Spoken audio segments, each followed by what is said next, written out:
John Singer Sargent said, every time I paint a portrait, I lose a friend.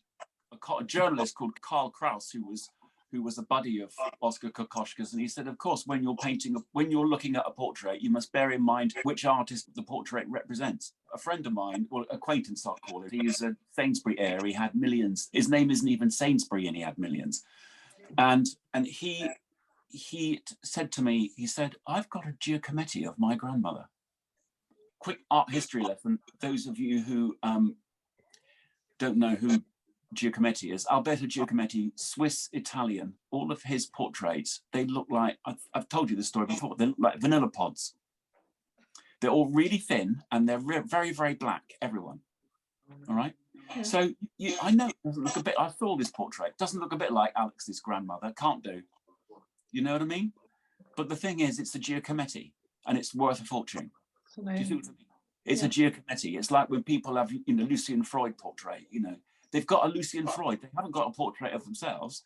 They've got a Lucian Freud. You with me? As Karl Kraus says, you've got to bear in mind which artist it represents. Nothing to do with who they're painting and everything to do with who they are. So the thing about this is treat it as an opportunity for you to mess about with your paints, with the most patient sitter that you'll ever have.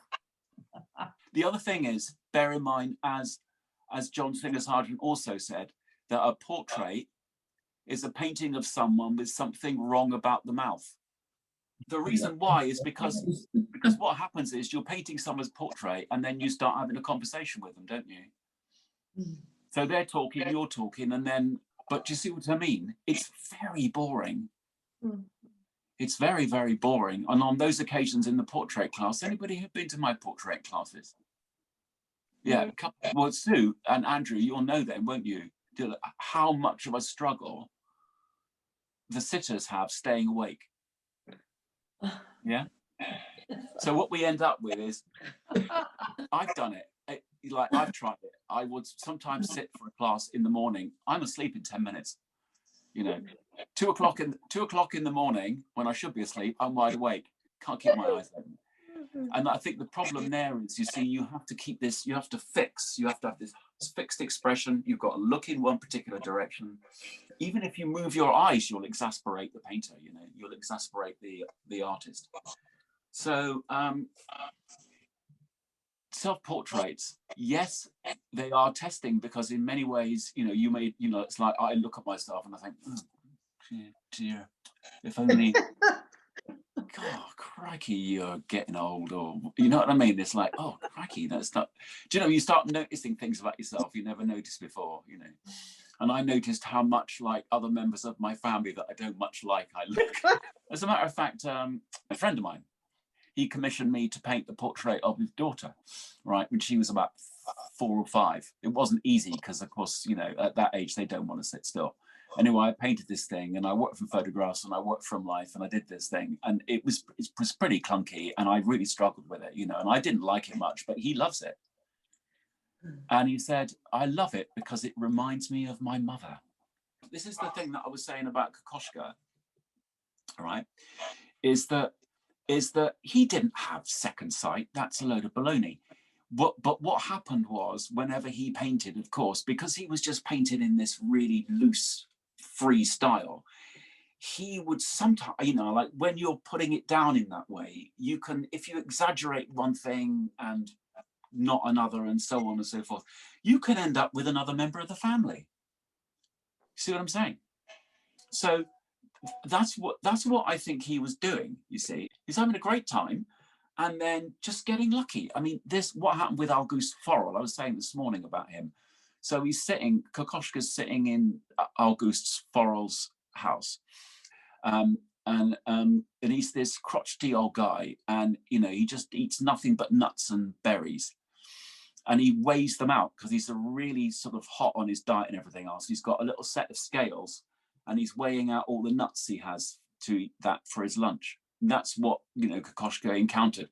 Very tetchy. The family were all talked into it. Nobody really wanted this portrait. Anyway, Kokoschka sits in the corner, gets all his paints out, starts scratching around in his paint box, produces a nail, and is actually dipping his paint dipping this nail in his paint and scratching it on the canvas, and they all think this guy's mad, he's lost his mind. And then he says, you know, they said, and he wasn't even looking at Forel, at his back to him, and he said, I only need the smell of him, is what he said. So he produces this portrait. They all hated it, right? They all said, he's made poor Papa look like he's had a stroke, right? 6 months later, Forel had a stroke. So of course, they all thought Kokoschka had done it. Do you know what I mean? They all thought that he was like, had this magic gift. So then he paints another portrait of this guy, and for some reason he just gave him very, very short hair, and they said he looks like a convict. It turned out he'd just come out of jail, but nobody knew.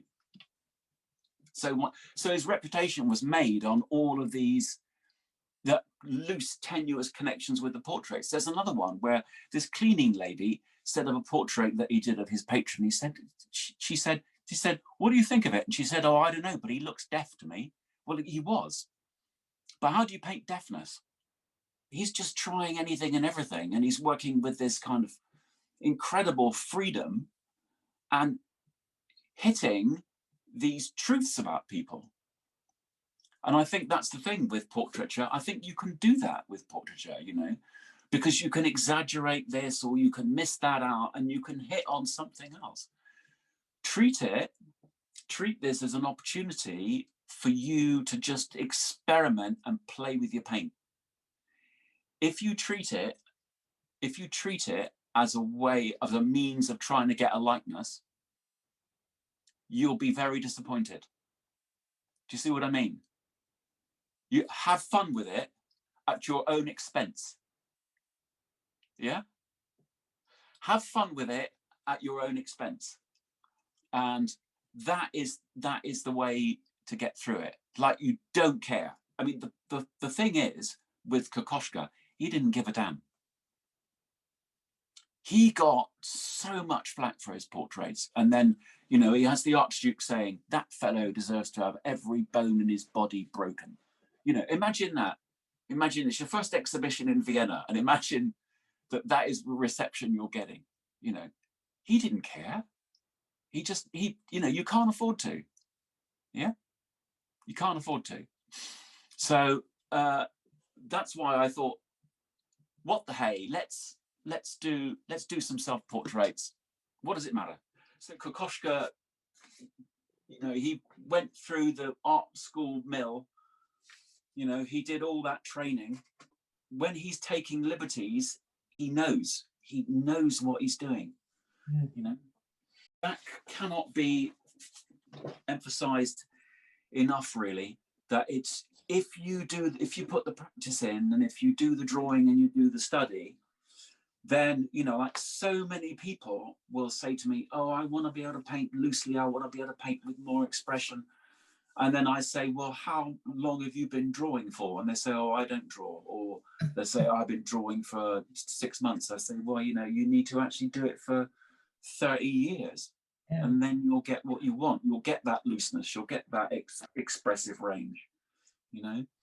So as usual, what you do is you drill it, you know, do lots of paintings, do lots of self-portraits, fail again, fail better, as Samuel Beckett said, you know. And really, the self-portrait is quite useful in that respect. It's very testing, and it gets you looking, and it's good discipline for you, and you'll train yourself up. Can't recommend it highly enough, really, but it is tough. It is a tough one. I struggled with that this afternoon, but I hope that there was enough instruction in there